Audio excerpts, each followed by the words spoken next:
मैंने एक वीडियो बनाया या मेरे द्वारा एक वीडियो बनाया गया। दो सेंटेंसेस मैंने बोले, दोनों में क्या डिफरेंस है? Exactly, you got it right guys. Active voice and passive voice. Yes, वही हमारा आज का टॉपिक है। हाय, my name is Ramesh Kupchandani. I welcome you all to my grammar channel, and today we are going to talk about this particular topic, active voice and passive voice. What are they, where are they used, and how they are converted from one to another? We are going to see that. We are going to learn the trick.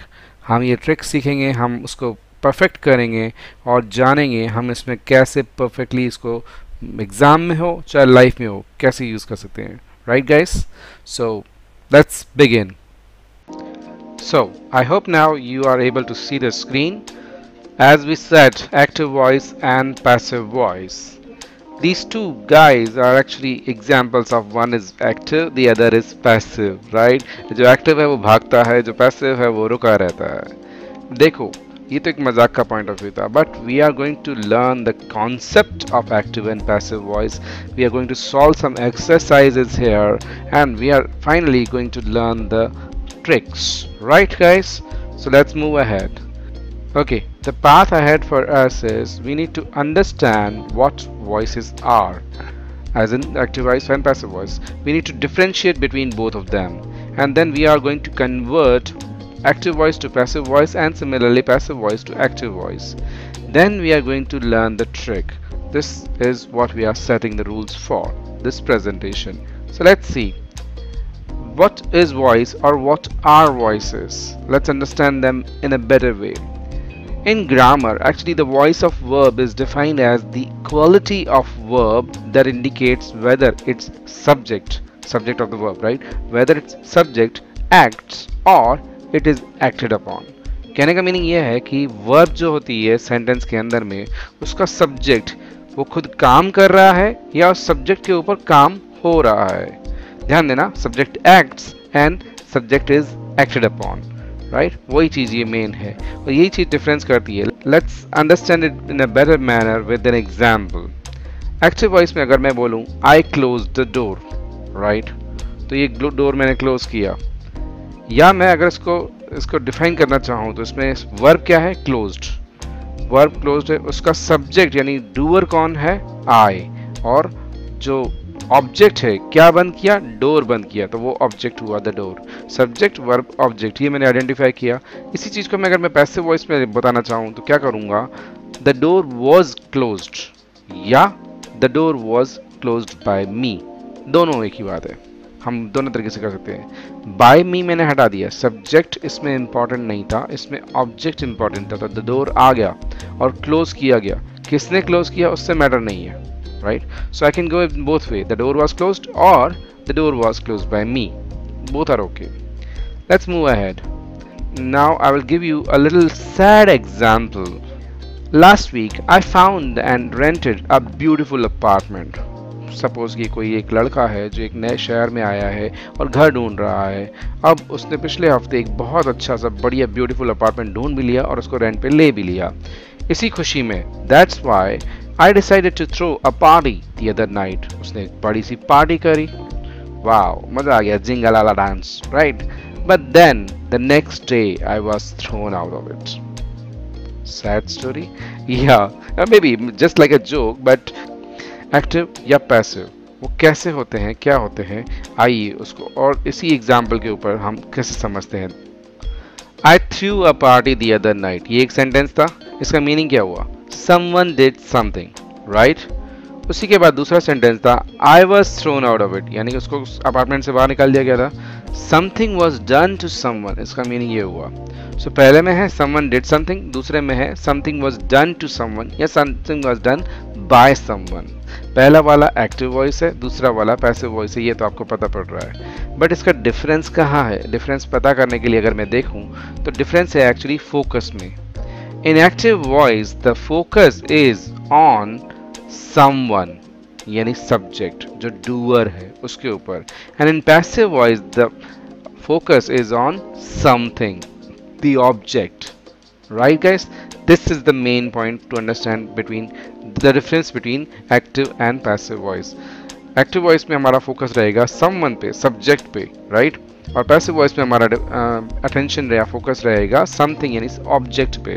वो verb important है, वो object important है, subject important नहीं है, तो वो passive voice better है, right. अब इसको आगे देखते हैं।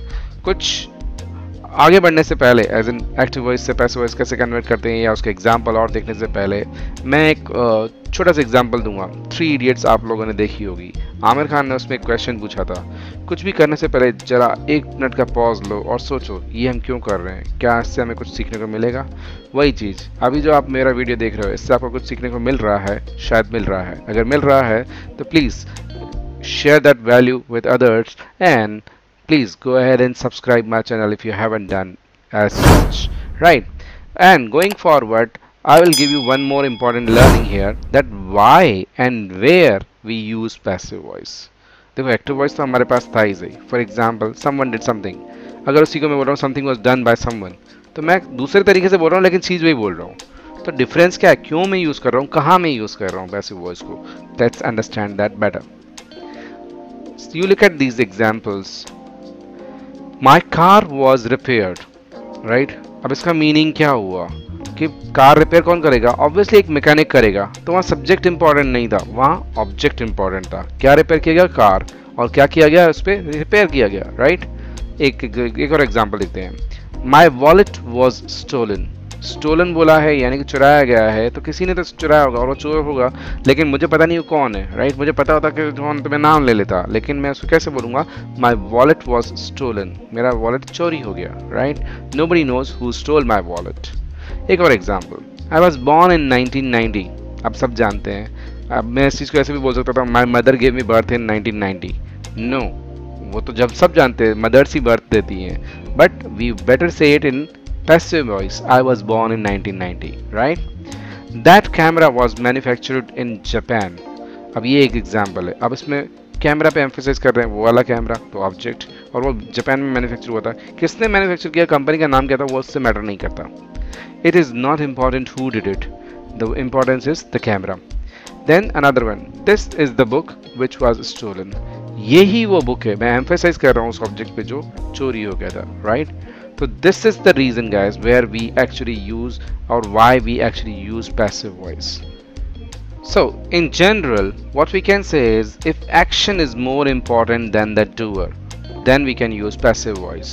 यानी doer हमारे लिए important नहीं है, action क्या था वो important है, तो हम passive voice use कर सकते हैं। और the doer is not known, subject कौन है, किसने किया वो नहीं पता, या हम बताना नहीं चाहते, या हम जानते नहीं हैं सच में, तो हम पैसिव वॉइस यूज कर सकते हैं। और तीसरा केस, जब हम ऑब्जेक्ट जो है यानी कि रिसीवर जो है एक्शन का, उसको हाईलाइट करना चाहते हैं, उस पर ज़्यादा जोर देना चाहते हैं, वो ज़्यादा इंपॉर्टेंट है, तो हम पैसिव वॉइस यूज़ करेंगे। और लास्टली, जब हमें कोई 2 सेंटेंसेस के अंदर में किसी एक क्लॉज को एम्फेसाइज करके दूसरे को हाईलाइट करना हो, तो वो ऑब्जेक्ट पैसिव वॉइस में कर सकते हैं हम। For example, this is the book which was stolen, यहाँ पे 2 क्लॉजेस हैं, right. In general, that is the idea why and where we use. But एक बात इससे पता पड़ती है कि passive voice is less direct, less forceful and less concise. यानी कि ये direct नहीं होती है। Direct का एक एग्जांपल मैं बोलूँगा, जैसे मैं एक बॉल फेंकूँ सीधा बास्केट में जाती है तो वो direct हो गया। बट अगर मैं बॉल फेंकता हूँ और किसी रोल से किसी बोर्ड से टकरा के बाद में बास्केट में जाती है तो वो इनडायरेक्ट हो जाती है, less direct. So passive voice is like that. Less direct, less forceful and less concise, right? और आगे देखते हैं इसके अंदर में पैसिव वॉइस, जैसे कि हमने कहा लेस डायरेक्ट है, इसीलिए passive voice is more common in written than spoken English. Spoken English में हम डायरेक्टली बात ही करते हैं, हम पैसिव की तरह बात नहीं करते, तो एक्टिव ज़्यादा यूज़ होता है। बट रिटन में पैसिव ज़्यादा यूज़ होता है, क्यों? क्योंकि ये फॉर्मल साउंड करता है और इम्पर्सनल होता है, किसी को पर्सनल ठेस नहीं पहुँचाएगा। And for that same reason it is often used in legal और क्रिमिनल रिपोर्ट्स। जैसे कि एग्जाम्पल दिया हुआ, he was sentence to 2 years in prison. अब जज ने उसको सेंटेंस दिया या किसी पर्टिकुलर इंसान ने उसको सेंटेंस दिया, उससे मैटर नहीं करता है, ही वॉज सेंटेंस, राइट। वो ऑब्जेक्ट इंपॉर्टेंट है और उसको पनिशमेंट दिया गया था, एक्शन ज़्यादा इंपॉर्टेंट है। Newspaper reports, the match was postpone due to heavy fog. Heavy fog की वजह से हुआ, लेकिन हैवी फॉग इंपॉर्टेंट नहीं है, इंपॉर्टेंट क्या था, मैच वॉज पोस्टपोन, वो इंपॉर्टेंट था। So like that. Scientific writing or procedures. 3 ml of water are added to the mixture. क्या ऐड किया जाता है वो इंपॉर्टेंट है, कौन ऐड कर रहा है वो इंपॉर्टेंट नहीं है, right? Then we have announcement or notices. For example, flight BA302 to London is delayed by 2 hours. Like that. क्यों डिले हुई, किसने डिले किया, किसकी वजह से डिले हो रही है, नहीं पता. Customers are requested not to smoke. ये एक और अनाउंसमेंट या नोटिस के तरीके से they are requested not to smoke, right? किसी की द्वारा बनाई गई चीज़ हो तो उसको इंट्रोड्यूस करने के लिए. Like telephone was invented by Graham Bell. हम ऐसे भी बोल सकते थे Graham Bell invented telephone, but वहाँ पे ग्राहम बेल को ज़्यादा इंपॉर्टेंस दी गई है. लेकिन यहाँ पे इन्वेंशन को ज़्यादा इंपॉर्टेंस देना चाहते हैं तो telephone it was invented by Graham Bell. Passive voice, right guys? ये एक जनरल सी एक डायरेक्शन है आपको पैसिव वॉइस एक्टिव वॉइस बाद में. लेकिन इसके कहने का मतलब ये नहीं है कि पैसिव वॉइस रिटर्न में ज़्यादा यूज़ होता है, तो हम एक्टिव वॉइस भी कर सकते हैं. Because active is less awkward, directly बोलती है, राइट? और क्लियरली बताती है सब्जेक्ट और ऑब्जेक्ट और वर्ब के बीच का रिलेशन. पैसिव में थोड़ा सा इनडायरेक्ट होता है वो रिलेशन. इसीलिए कई सारे राइटर्स राइटिंग में भी एक्टिव वॉइस को प्रेफर करते हैं. Most writers prefer it. Now guys, this is the thing you are actually waiting for. This is called the process of converting active voice into passive voice. बहुत सीधी सी छोटी सी simple सी process है, 3 steps की है, और यही आपके ट्रांसफॉर्मेशन ऑफ सेंटेंसेस में भी आती है. Please understand it carefully. It's very easy, but there are many chances that most people make mistakes in that. So if you just go through my process carefully, I'm sure, I'll guarantee you, if you apply this step-by-step process, then you will not make a mistake, right? Let's understand it better. I am writing a letter. Suppose ये मेरा एक sentence है, obviously active voice में लिखा हुआ है I am writing a letter. अब इसको मुझे passive बनाना है. 3 steps हैं, मुझे पता है, मुझे 3 ही काम करने हैं, वो आपको भी पता होगा, लेकिन जल्दबाजी नहीं. पहले प्रोसेस को समझ लो एक अच्छी तरीके से, उसमें क्या कॉम्प्लिकेशन है वो समझ लो, फिर उसके बाद प्रोसेस को अप्लाई करना. गारंटी है मिस्टेक नहीं होगी.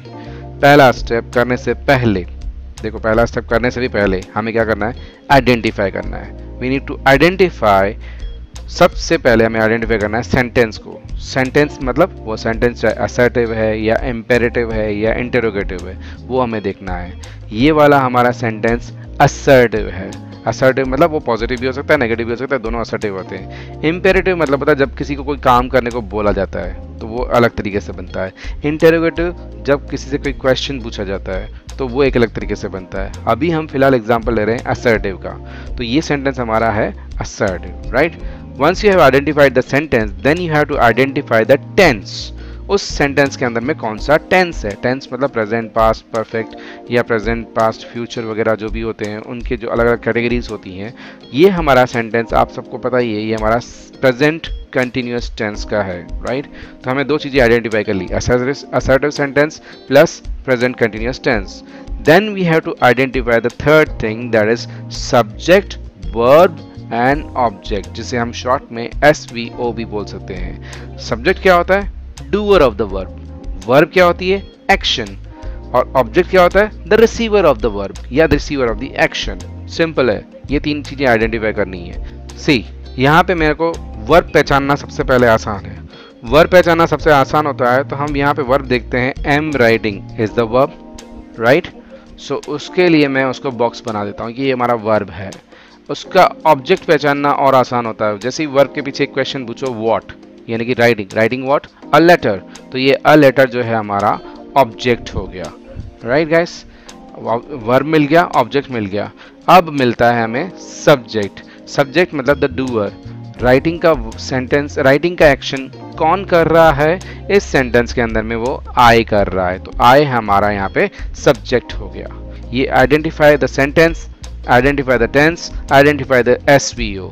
ये 3 चीज़ें आइडेंटिफाई कर ली, फिर आप ये प्रोसेस को यूज़ करो 1 2 3 स्टेप वाला. अब जानते हैं उससे पहले फर्स्ट स्टेप है क्या, उससे पहले हम जानते हैं एक कॉम्प्लिकेशन है छोटा सा, जो ये आई लिखा हुआ है ना, आई के ऊपर देखो मैं आपको बताता हूँ छोटी सी चीज़, जरा उसको ध्यान से देखो. आई एक प्रोनाउन होता है, आप जानते हो.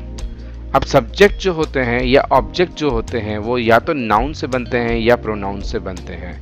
अगर वो नाउन से बना हुआ है तो कोई प्रॉब्लम नहीं है, क्योंकि नाउन सब्जेक्ट में आए या ऑब्जेक्ट में आए सेम ही रहता है। लेकिन अगर वो प्रोनाउन से बना हुआ है तो उसमें कॉम्प्लिकेशन होता है। और आई जो हमारा केस था अभी, वो एक प्रोनाउन है। तो आई जब सब्जेक्ट में आता है, ध्यान दीजिएगा, ये अटेंशन वाली चीज़ है। आई जब सब्जेक्ट में आता है तब तो आई होता है, जैसे I am playing hockey, right, तो आई। लेकिन मैं अगर उसको बोलूँ हॉकी इज प्लेड बाय मी, तो मी बन जाता है। ये चीज़ हमें ध्यान देने की है गाइस, उसी पे ध्यान दीजिएगा। प्रोनाउन जो होते हैं सब्जेक्ट में अलग तरीके से आते हैं, ऑब्जेक्ट में अलग तरीके से आते हैं। इसके लिए एक छोटी सी टेबल है, आप चाहो तो इसका स्क्रीनशॉट लेके आपको सेव कर सकते हो, वरना ये इजीली अवेलेबल है किसी भी ग्रामर बुक में या किसी भी ग्रामर की वेबसाइट पर आपको इजीली मिल जाएगा। प्रोनाउन के subjective form and objective form. तो प्रोनाउन जब सब्जेक्ट के रूप में आ रहा हो तो हमको ये लेफ्ट साइड का कॉलम लिखना है, I, you, we, he, she, it, they. और ऑब्जेक्टिव फॉर्म में आ रहा हो तो उसी का आई का मी बन जाएगा, यू का यू ही रहेगा, वी का अस हो जाएगा, ही का हिम हो जाएगा, लाइक दैट। ये आपको छोटी सी टेबल याद रखनी है। इसके बाद हम देखते हैं अब हमारा फर्स्ट स्टेप क्या है। फर्स्ट स्टेप है हमारा सब्जेक्ट को ऑब्जेक्ट की जगह पे ले जाना और ऑब्जेक्ट को सब्जेक्ट की जगह पे ले जाना। ये आप सबको पता है, लेकिन मैंने छोटी छोटी कॉम्प्लिकेशन जो भी उसके अंदर होती हैं वो बता दी है आपको, तो अभी आपको प्रॉब्लम नहीं होगी। सब्जेक्ट क्या है हमारा आई और ऑब्जेक्ट क्या है हमारा अ लेटर, ठीक है। तो इन दोनों को आपस में एक्सचेंज करना है, उनकी प्लेसेस, वो हम कर देंगे। अभी हम सेकंड स्टेप देखते हैं। सेकंड स्टेप है हमारा verb should always be converted into V3 form. V3 क्या होता है? वर्ब की जो V1, V2, V3 फॉर्म्स होती हैं अलग अलग। तो वर्ब की कोई सी भी फॉर्म दी हुई हो एक्टिव वॉइस में, उससे हमें मतलब नहीं है। अगर हमें उसका पैसिव वॉइस करना है तो हमें उसको V3 में कन्वर्ट करना है, कन्फर्म। पैसिव वॉइस में हमेशा V3 फॉर्म आता है और कोई फॉर्म नहीं आता वर्ब का। तो हमें वर्ब क्या थी, हमें राइटिंग, राइटिंग को हम कन्वर्ट करेंगे रिटन, थर्ड फॉर्म में, राइट। तो वर्ब हमेशा थर्ड फॉर्म में कन्वर्ट होगी। उसके बाद मैंने यहाँ पे ब्रैकेट में बाय लिखा हुआ है। जनरली बाय आता है, लेकिन जैसे मैंने पहले भी बताया सब्जेक्ट अगर इंपॉर्टेंट नहीं हो तो बाय को हम ओमिट करके हटा सकते हैं और सब्जेक्ट लिखने की जरूरत नहीं है। ये दो स्टेप हुई। तीसरी स्टेप करने से पहले अगर हम देखें इसका क्या बनता है, a letter is written by me, इतना हमारा बन गया, राइट। अ लेटर जो हमारा ऑब्जेक्ट था वो आगे आ गया, आई मी बन के पीछे चला गया, राइटिंग का रिटर्न हो गया और एम की जगह पे इज प्रेजेंट कंटिन्यूअस की सेम सेंटेंस की फॉर्म लग गई। इतना हमारा बन गया। क्या ये हमारा सेंटेंस करेक्ट है? नहीं दोस्तों, इसमें अभी एक छोटी सी मिस्टेक है, क्योंकि हमारा तीसरा स्टेप पूरा नहीं हुआ है। तीसरा स्टेप है क्या? तीसरा स्टेप बोलता है add one helping verb. Add one helping verb. वो हेल्पिंग वर्ब क्या होती है? वो बी फॉर्म की हेल्पिंग वर्ब होती है। अब ये बी फॉर्म क्या होता है? देखो मैंने इसको हाईलाइट कर रखा है, अगर उस पर क्लिक करोगे तो आपको पता पड़ेगा। आगे देखते हैं बी फॉर्म होता क्या है।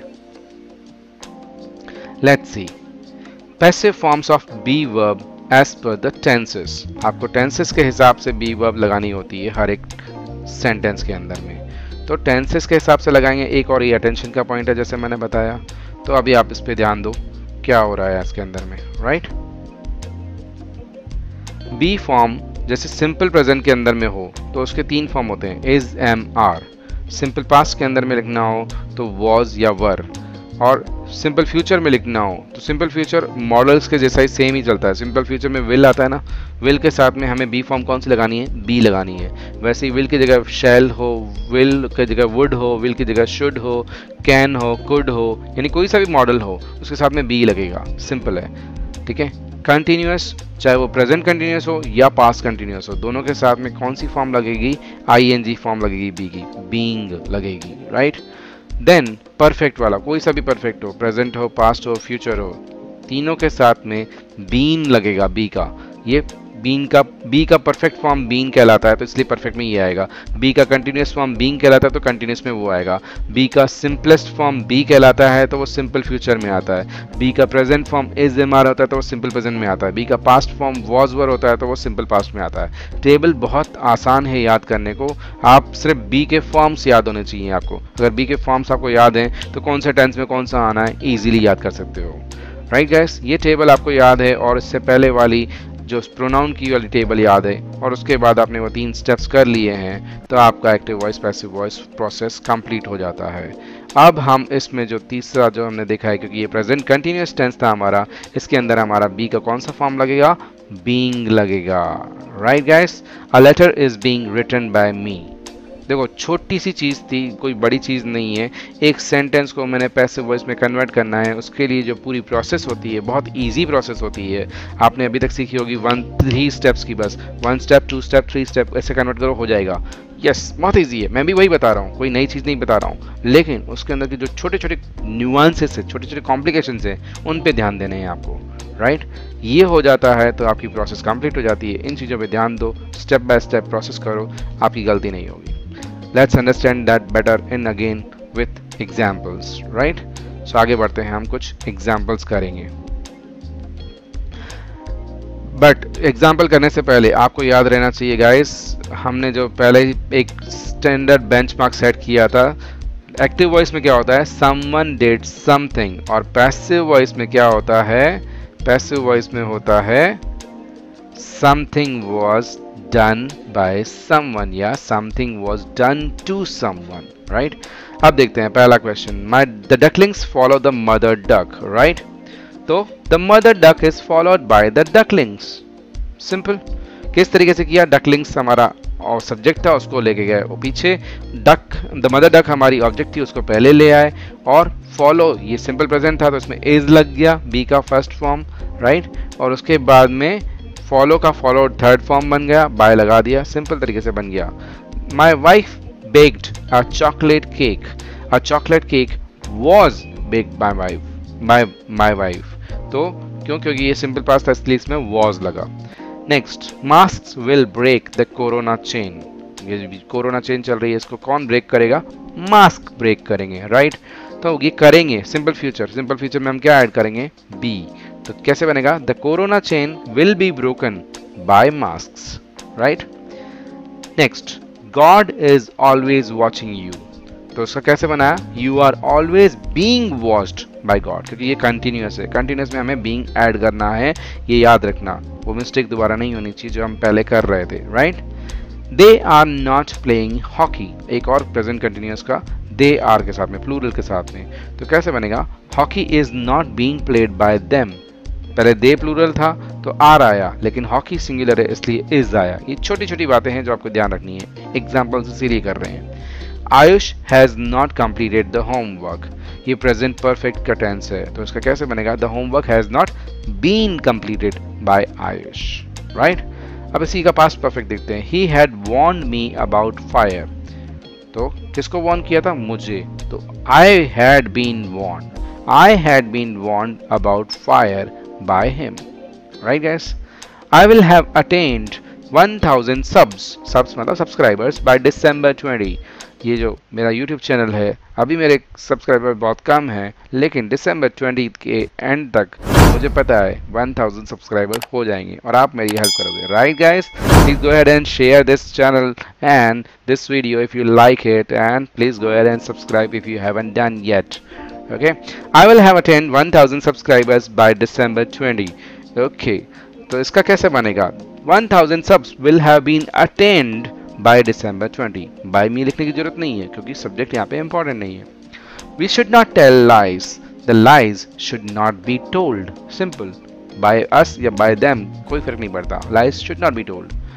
Next, Namo must have done great preparations before the 15th August. आपने 15th अगस्त का प्रोग्राम देखा होगा नरेंद्र मोदी जी का, राइट।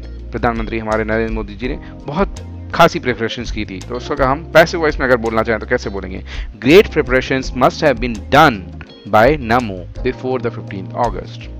गाइज ये एग्जाम्पल्स मैंने अलग अलग बनाने की कोशिश की है आपके लिए, आप ये एग्जाम्पल्स को देखिए। अगेन इसका भी आप स्क्रीनशॉट ले सकते हो, इसमें क्या छोटे छोटे कॉम्प्लिकेशंस हैं कहाँ कहाँ पे आपको देख सकते हो, जैसे इज़ कहाँ पे लगाया, वो इज़ की जगह पे आर कहाँ पे आया, लाइक दैट छोटी छोटी कॉम्प्लिकेशंस पे ध्यान दीजिए। बीन कब लगा, ये आपने पहले सेंटेंसेस में सीख लिया है, यहाँ पे एग्जाम्पल करके दिखाया है। इतना करने के बाद में आपको एक्टिव वॉइस पैसिव वॉइस की अच्छी खासी प्रैक्टिस हो गई है। आप एक्टिव से पैसिव या पैसिव से एक्टिव कन्वर्ट कर सकते हो।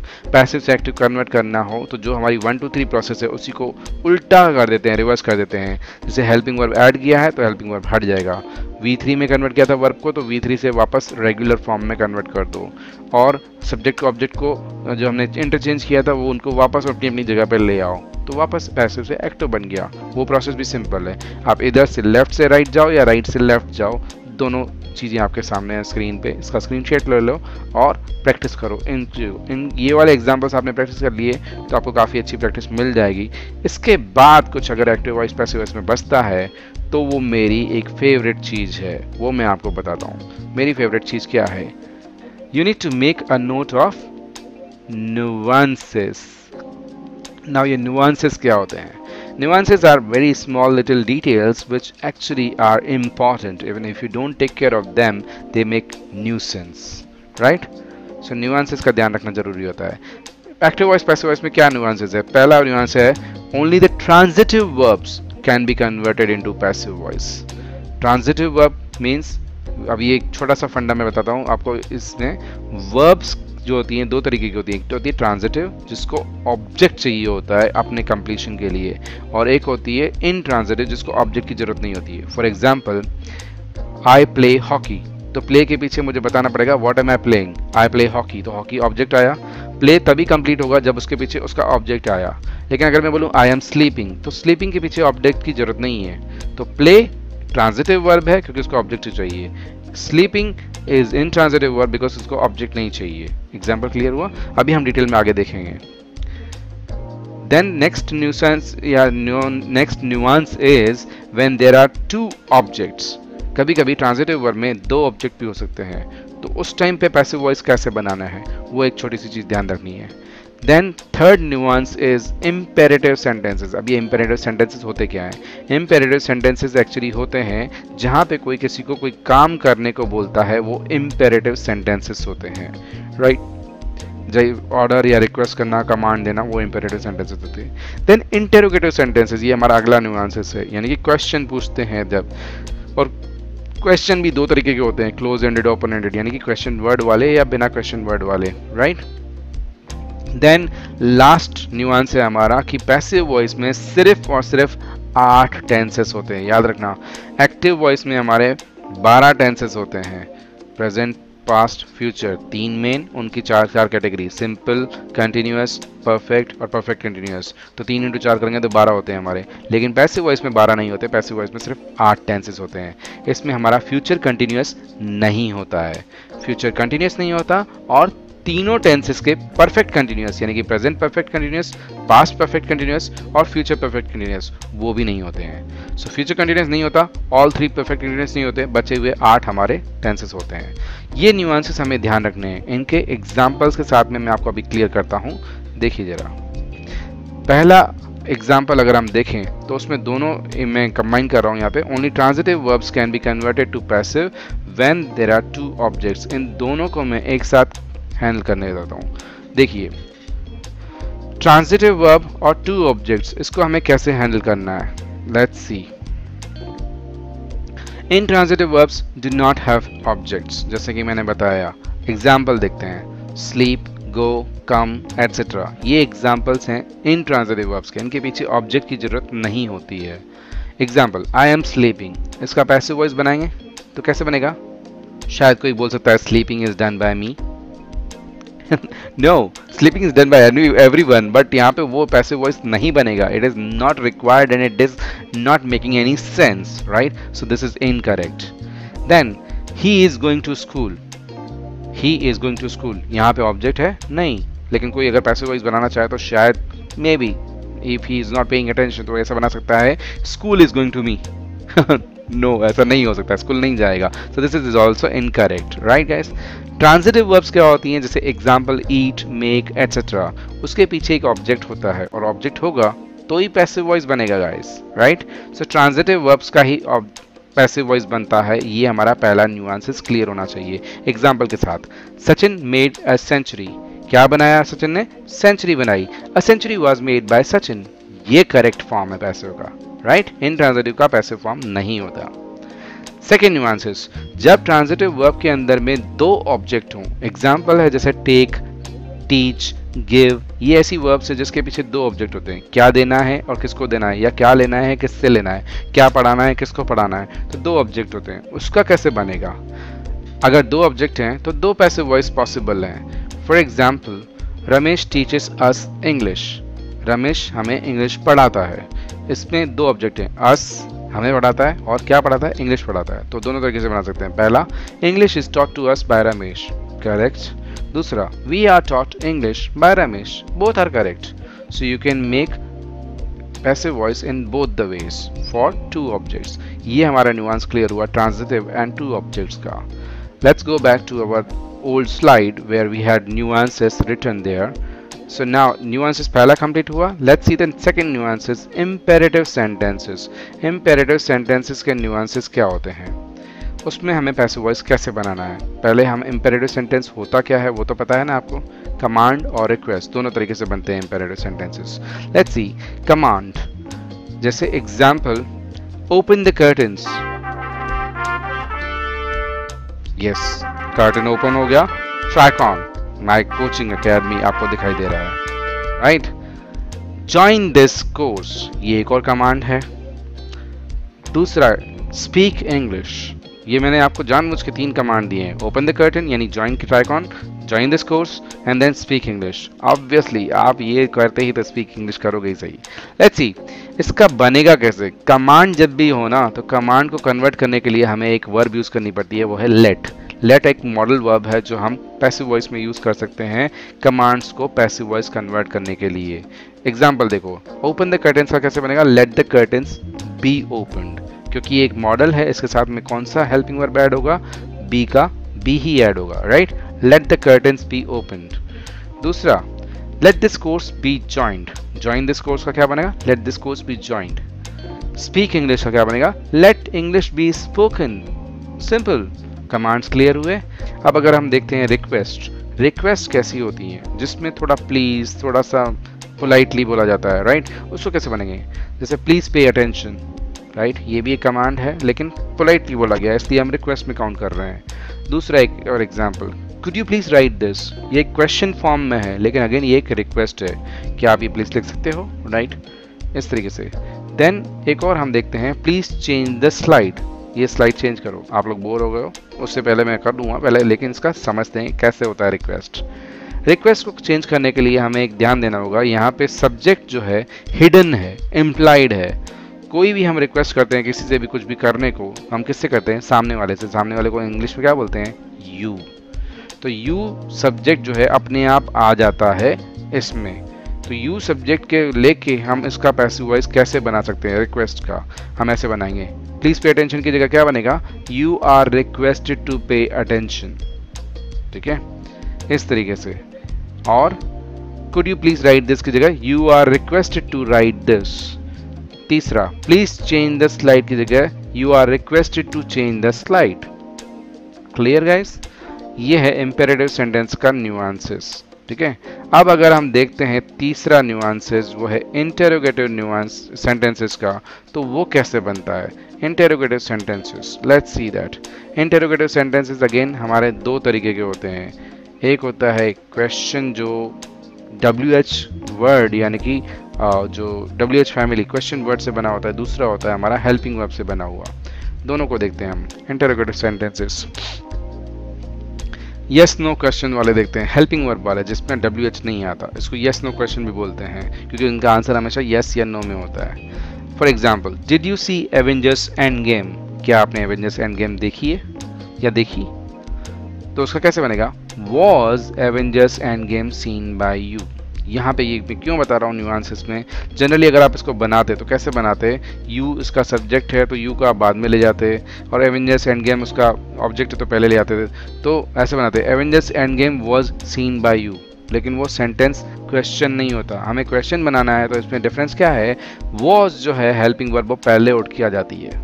ठीक है ना. तो क्वेश्चन में ये हमें न्यूआंस पे ध्यान देना है का है कि हेल्पिंग वर्ब उठ के पहले आ जाती है. Can you speak English. तो इसका कैसे बनेगा, English can be spoken by you, वो सेंटेंस बन जाता है. इसका बनाएंगे can English be spoken by you, वो बन जाएगा इसका proper passive form. Will she bring the book, will the book be brought by her, right. Then was has he told you anything. यहाँ पे ध्यान देना, अगेन एक कॉम्प्लिकेशन है. यहाँ पे मैंने जानबूझ के ये एग्जांपल दिया है. टोल्ड या टेल, इसके 2 ऑब्जेक्ट होते हैं. किसको बताया, क्या बताया. तो has he told you anything, तो has anything been told to you या have you been told anything. दोनों सेंटेंसेस प्रॉपर हैं इसके लिए. ये था येस नो क्वेश्चंस वाले एग्जाम्पल। अब हम WH वाले एग्जाम्पल देखते हैं। WH के अंदर में व्हाट, व्हेन, वेयर, हाउ वगैरह वो सब आते हैं क्वेश्चन, उनका भी पैसिव वॉइस बनता है। For example why are they planting trees, तो इसका कैसे बनेगा? Why are the trees being planted by them, या why are the trees being planted, खत्म, बाय देम लिखने की जरूरत नहीं है। What did they tell you? Again tell मैंने दो तरीके से बन सकता है। What were you told या what was told to you, ठीक है, दोनों तरीके से बन सकता है। अब who, यहाँ पे स्पेशल ध्यान देना, who सब्जेक्ट के लिए आता है, किसने या कौन, राइट? तो who अगेन दो तरीके से बन सकता है। who का कैसे बनेगा ग्रामेटिकली? दो तरीके से। who opened the door, for example ये क्वेश्चन है, दरवाजा किसने खोला, तो इसका पैसिव बनाना है whom was the door opened by, या whom बोलेंगे या who बोलें, दोनों चलेगा। प्रॉपरली ग्रामर के तरीके से whom बोलना चाहिए, लेकिन आप who भी बोलते हो स्पोकन में तो चलेगा, लेकिन राइटिंग में आप whom लिखो तो वो बेटर प्रेफरेबल है। whom was the door opened by, या फिर by whom was the door opened, by को पहले ले आओ शुरू में, ठीक है, दोनों तरीके से। by आप लास्ट में रखो या by पहले रखो, दोनों चलते हैं इसमें। ये दो तरीके से बनता है who का। Next bit we see another nuances is the only 8 tenses। Passive voice में सिर्फ 8 ही टेंसेस होते हैं। तो let's see the example of first tense. हमारा सबसे पहले पैसिव टेंस के अंदर हम देखेंगे present tense, guys, right. Present tense के अंदर अगर मैंने 3 नंबर लगा रखा है। 3 नंबर क्यों है? क्योंकि प्रेजेंट टेंस के अंदर में 3 ही तरीके के टेंसेस आएंगे, परफेक्ट कंटिन्यूअस में नहीं आएगा। तो पहला टेंस आएगा सिंपल प्रेजेंट। सिंपल प्रेजेंट का एग्जांपल देखते हैं। आई टीच इंग्लिश, मैं इंग्लिश पढ़ाता हूँ, तो उसका पैसिव वॉइस कैसे बनेगा? English is taught by me, right. Then next example, I do not teach science. अब ये नेगेटिव में बनाया मैंने जानबूझ के। Science is not taught by me. अब इंटरोगेटिव में बनाता हूँ, do I teach more subjects, तो इसका कैसे बनेगा? Are more subjects taught by मी। जानबूझ के मैंने एक ही टेंस के अंदर में असर्टिव में पॉजिटिव भी नेगेटिव भी लिया है और इंटरोगेटिव भी लिया है, for your convenience, for your better understanding. Then present perfect, let's see another example. We have completed 75% task, या 75% task has been completed by us. ये 75% है लेकिन टास्क है, सिंगुलर है, इसलिए हैज लगेगा, याद रखना। Then we have not finished the task. The task has not been finished by us. Then have we covered everything? Has everything been covered by us? Right? ये है प्रेजेंट परफेक्ट। अब present continuous example देखिए ध्यान से। She is driving a car. ये car drive हो रही है, आपको दिख रहा है, right. She is driving a car, लेकिन इसका कैसे बनेगा? A car is being driven by her, right. वो बीइंग ड्रिवन है, इसमें प्रेजेंट कंटिन्यूअस में बीइंग लगता है। Then she is not driving a truck, negative में बनाया है, तो अ truck is not being driven by her, simple. Third question के फॉर्मेट में, व्हाट इज शी ड्राइविंग या what is being what, right. तो ये 3 तरीके के टेंसेस बनते हैं प्रेजेंट टेंस के अंदर में। एक चौथा जो टेंस होता है प्रेजेंट परफेक्ट कंटिन्यूअस, जो कि मैं पहले बता चुका हूँ, वो नहीं होता है। प्रेजेंट परफेक्ट कंटिन्यूअस भी नहीं होता, पास्ट परफेक्ट कंटिन्यूअस भी नहीं होता, फ्यूचर परफेक्ट कंटिन्यूअस भी नहीं होता है, राइट। अब हम देखते हैं सेकंड टाइप ऑफ टेंस, यानी कि पास्ट टेंस। पास्ट टेंस के अंदर भी अगेन 3 तरीके के होंगे। Simple past, the snake played the piano. आप बोलोगे ये कैसे हो सकता है? स्नेक कैसे पियानो प्ले कर सकता है? कर रहा है भाई, देखो आपके सामने है। इसका पैसिव वॉइस कैसे बनेगा? The piano was played by the snake, right. Then the snake did not kill a bird, negative में, इसका कैसे बनेगा? A bird was not killed by the snake, simple. Active voice, अभी अगेन क्वेश्चन में, how did the snake play piano, अभी आप question पूछ रहे थे वाला, राइट। लेकिन मैं इसका आंसर नहीं दूंगा, मैं इसको पैसिव वॉइस में कन्वर्ट करूंगा, तो क्या होगा? How was the piano played by the snake, right. Past perfect में हम देखते हैं तो क्या बनता है? India had one the world cup, अगर ये एक्टिव वॉइस दिया रखा है तो पैसिव वॉइस कैसे बनेगा? The world cup had been won by India. इसका negative, New Zealand had not won the world cup, the world cup had not been won by New Zealand. इसका क्वेश्चन के फॉर्मेट में, which cup had India won, which cup had been won by India, right? ये past perfect हुआ। अब past continuous, they were cracking jokes, the jokes were being cracked by them. They were not reading stories, stories were not being read by them. Who were cracking jokes? Jokes कौन crack कर रहा था? Again, who आया है तो ये दो तरीके से बन सकता है, जैसे मैंने बताया था। Whom were the jokes being cracked by? Whom were the jokes being cracked by या by whom were jokes being cracked, दोनों बन सकते हैं। और इसके आगे मैंने बताया जैसे आपको पास्ट परफेक्ट कंटिन्यूअस वो नहीं होता है, राइट? तो अगेन पास्ट टेंस में भी तीन होते हैं, सिंपल पास्ट, पास्ट परफेक्ट और पास्ट कंटिन्यूअस। नेक्स्ट हम देखते हैं फ्यूचर टेंस। फ्यूचर टेंस में बचे हमारे सिर्फ दो, क्योंकि तीन प्रेजेंट के हो गए, तीन पास्ट के हो गए, बचे फ्यूचर के। फ्यूचर में कंटिन्यूअस भी नहीं होता, परफेक्ट कंटिन्यूअस भी नहीं होता है, ध्यान रखना है हमको। सिंपल फ्यूचर, फ्यूचर के अंदर में I will conduct a test will be conducted by me. Simple, he will not break the rule, the rule will not be broken by him. Who will beat you? Question है, WHO who के साथ में है तो ध्यान देखना। Whom will you be beaten by या by whom will you be beaten, दोनों चलेगा। Future perfect, I will have conducted a test. A test will have been conducted by me. He will not have set the rule. The rule will not have been set by him. Will you have done this? Will this have been done by you? Right? Future continuous नहीं होता है, future perfect continuous वो भी नहीं होता है। तो हमारा प्रेजेंट के सामने और पास्ट के सामने फ्यूचर तो फीका पड़ गया हमारा? नहीं, ऐसा नहीं होगा, फ्यूचर फीका नहीं पड़ेगा। फ्यूचर को हम बताते हैं और कुछ चीज़, क्या बताएंगे हम? मॉडल्स। फ्यूचर और मॉडल्स पैसिव वॉइस के लिए दोनों बराबर है, क्योंकि फ्यूचर में विल आता है, आपको पता है, और विल एक मॉडल है। विल की जगह पे शैल भी हो सकता है, शुड भी हो सकता है, कुड भी हो सकता है, कैन भी हो सकता है, मे भी हो सकता है, माइट भी हो सकता है। जितने भी मॉडल्स होते हैं सबके सब सिंपल फ्यूचर की तरह या फ्यूचर परफेक्ट की तरह ही चलते हैं। मॉडल्स सिंपल फ्यूचर की तरह चलेंगे, कंडीशनल्स जो मॉडल्स की पास्ट फॉर्म होती है वो फ्यूचर परफेक्ट की तरह चलेंगे। Let's see how it goes. You may take it या you have to take it, दोनों तरीके से बना सकते हैं। may और have to दोनों मॉडल्स होते हैं। it may be taken by you या it has to be taken by you, वैसा बन सकता है। एक और एग्जांपल देखते हैं। he could not hit the ball, the ball could not be hit by him, right? why should I leave this? should use किया है और why क्वेश्चन में पूछा है, तो कैसे बनेगा? Why should it be left by me? देखो क्वेश्चन है तो क्वेश्चन फॉर्मेट में रखना जरूरी है। मॉडल का भी रूल फॉलो करेंगे, क्वेश्चन का रूल भी फॉलो करेंगे और पैसिव वॉइस का भी रूल भी फॉलो करेंगे। यही छोटी छोटी चीज़ें हैं, यही छोटे छोटे न्यूएंसेस हैं जो मैं आपको बार बार बता रहा हूँ, इन पे ध्यान दो, राइट? देन कंडीशनल्स, जैसे मैंने कहा था मॉडल्स होंगे सिंपल फ्यूचर की तरह, बी लगेगा उनमें। कंडीशनल्स होंगे फ्यूचर परफेक्ट की तरह, उसमें बीन लगेगा, simple. You might have taken that, तो इसका कैसे बनेगा? that might have been, it might have been taken by you या that might have been taken by you, इस तरीके से।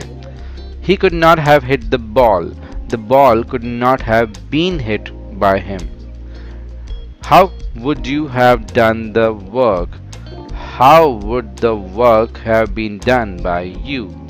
right guys, ये हैं हमारे टेंसेस के न्यूआंसेस। हमारे सारे के सारे न्यूआंसेस क्लियर हो गए हैं अभी, राइट?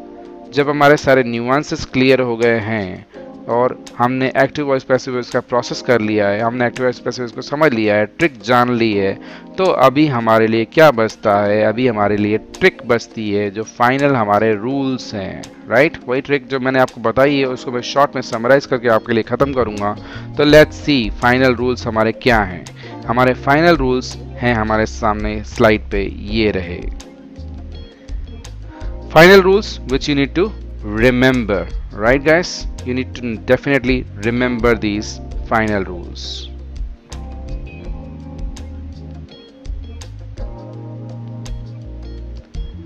और इनको रिमेंबर करने से पहले मैं आपको पूरी प्रेजेंटेशन या पूरे वीडियो को दोबारा से एक रिकैप करा देता हूँ छोटा सा, ताकि आपको सब कुछ याद रहे।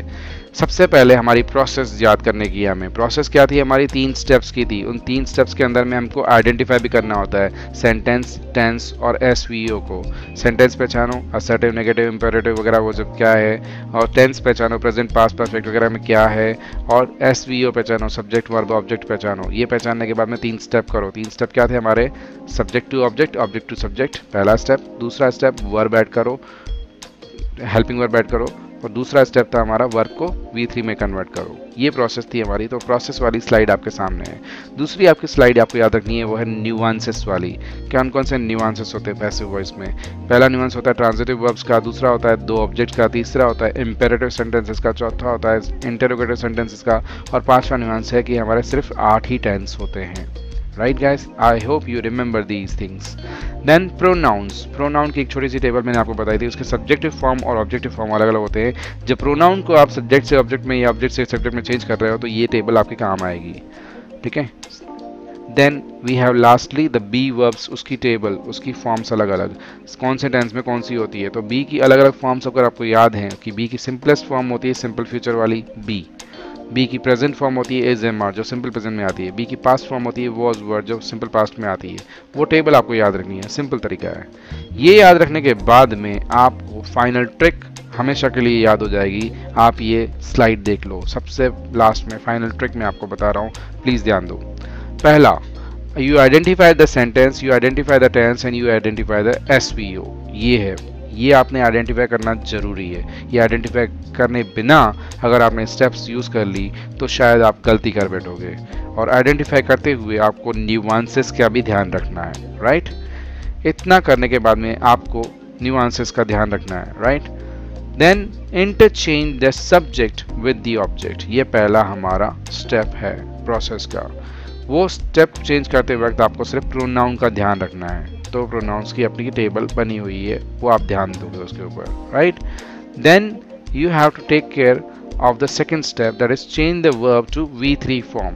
आप V3 फॉर्म में कन्वर्ट करोगे तो वर्ब की फॉर्म्स आपको याद होना चाहिए। और लास्टली आपको क्या करना है, add a suitable form of be verb. Be की जो टेबल आपके सामने है उसमें से जो सूटेबल फॉर्म है अकॉर्डिंग टू द टेंस वो आपको लगानी है। इतना आपने कर लिया दोस्तों, एक्टिव वॉइस पैसिव वॉइस का पूरा झंझट आपके लिए खत्म, फिनिश हमेशा के लिए।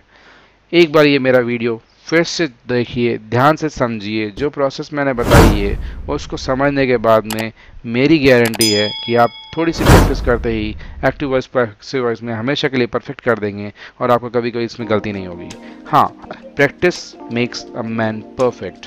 राइट, तो प्रैक्टिस आपको जारी रखनी पड़ेगी। सीखना जो भी था आपको इस वीडियो में आपने सीख लिया, इसको दोबारा से एक बार रिवाइज कर लीजिए। रिवाइज हो गया तो बेटर हो जाएगा। उसके बाद में प्रैक्टिस करते रहिए and you are the king. Right, so that's all about from me, that's all about active voice and passive voice from me, and I take your leave. But before that, again, if you find the value, please go ahead and share this video with others and let them also find the value in it. And also help me gain the subscribers by December 20, right? 1000. Okay, bye bye. Ciao.